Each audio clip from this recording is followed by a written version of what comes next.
Since, as I've said, wala pang teknolohiya, yung buntot doon, rubber talaga yon, talagang goma.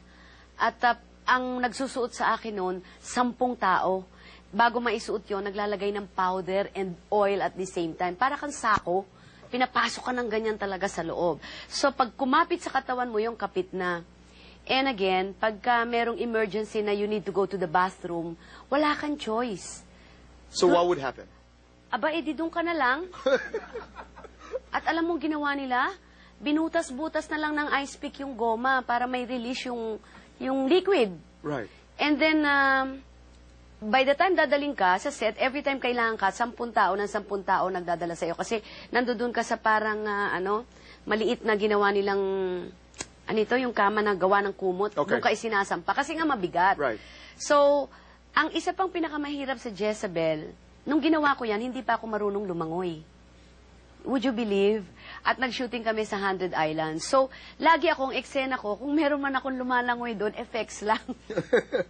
Okay. But the rest of the scene, pag nasa tubig kami, lagi ako nasa tabi ng bato. Kasi hindi ako marunong lumangoy. And yung buhok ko, pinahabaan nila, pero wala kailangan makita na, na damit. So, naglagay yun ng rubber sa may harapan ko. At yung rubber na nilagay sa harapan ko, may buhok. Para tuloy-tuloy yung itsura sa camera. But the thing is, yung rubber na nilagay, ang pinanghahawak doon, masking tape. So rubber, nakaikot ng masking tape. Ibababad ka ngayon sa tubig ng maghapon. So yung balat mo lumambot na. Kaya nung pagtanggal ko ng masking tape, dala yung balat ko. Kaya the whole time I was shooting that movie, sugat yung paligid ng aking harapan. Tinitiis ko lang talaga. So, ba't wala akong choice? Hindi ka nagreklamo? Wala akong choice. Wala kang choice? Oo, wala akong choice. So, bakit wala kang choice? Because you wanted to do it? Because, gusto ko yung pelikula, tsaka ang feeling ko, artista ako eh. Yung para bang title role ka dyan eh, para bang wala kang karapatan na magreklamo, kahit right. in pain.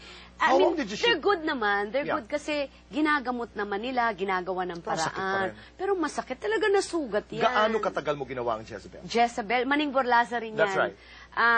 Siguro it took us about 3 months in doing the film. Wow. Yeah, 3 months. Kasi may mga effects. Because I always say it's not easy. I mean, it's not easy. Pero parati mo sinasabi, V, that because I like doing what I'm supposed to do. Artista ako. Bahagi ito ng trabaho ko. Kasi pagka meron kang ginusto, wala kang choice but to work hard for it. Yan ang feeling ko, pag gusto mo talagang gawin, wala ka rin karapatan magreklamo. Right. Darna. Diba? 4 Darnas. Ang namimiss ko yung unang-unang Darna, kasi if you will ask me, with due respect, yun ang pinakapaborito Why? ko.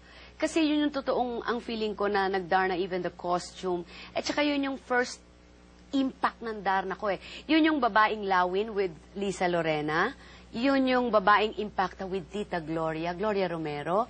And babaeng Valentina with Ate Celia Rodriguez. It was directed by 3 directors. Elwood Perez, Joey Gonsing Fiao, and Maning Borlaza. Kung susumahin ko lahat talaga, ang talagang totoong Darna, kinalaban lahat ito. And that was beautifully made. At saka hindi biro yung mga artista. But hindi na makita yung master film. Meron akong Darna and the Giants, Darna and the Planet Women, and Darna and Ding. Yun lang talagang namimiss ko. Sa Darna and the Giants and Darna and the Planet Women, yun ang parang challenge na lang sa akin. Continuation ng mga Darna ko. Okay. Ang Darna and Ding, I think sa 3 ginawa kong Darna, doon ako pinaka-sexy. Wow. Yung huli. Okay. Sexy na ako doon, di na ako chubby. Kaso baliktad, papayat ako ng papayat. At saka ang ganda ng costume ko doon, blue and red. Ang ganda kong Darna doon. Tsaka may 2 Darna naglaban doon. You were saying, papayat ka ng papayat? Papayat, sexy ako. Ang sexy ko doon sa Darna kong yun. Kaso, sa sobrang pagpapayat ko, they had to pack up yung shooting kasi gusto naman akong patabain. Kasi ayaw nila na si Darna ipayatot.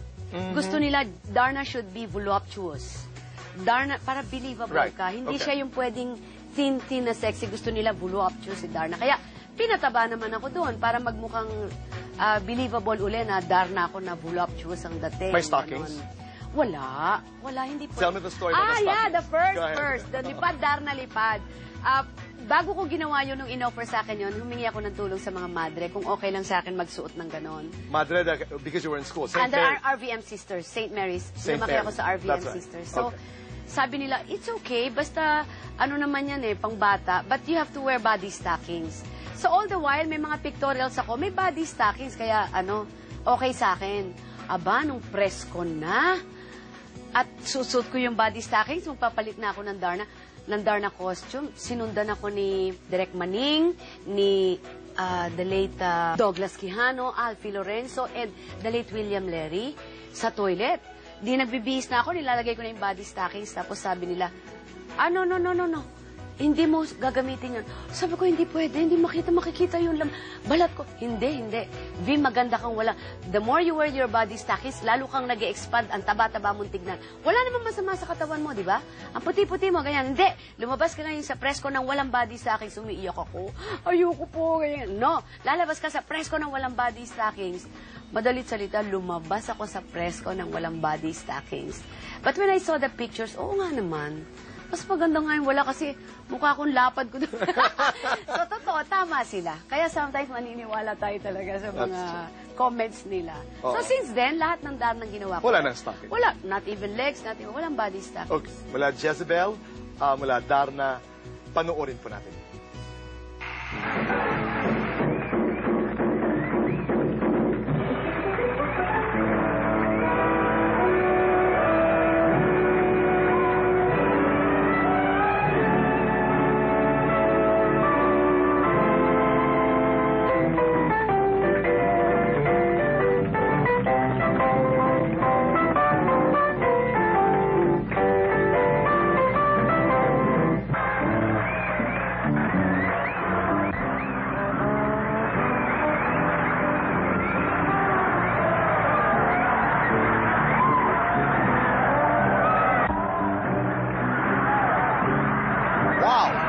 Okay, that dance sequence. Tell us the story behind it. Nakong habang story.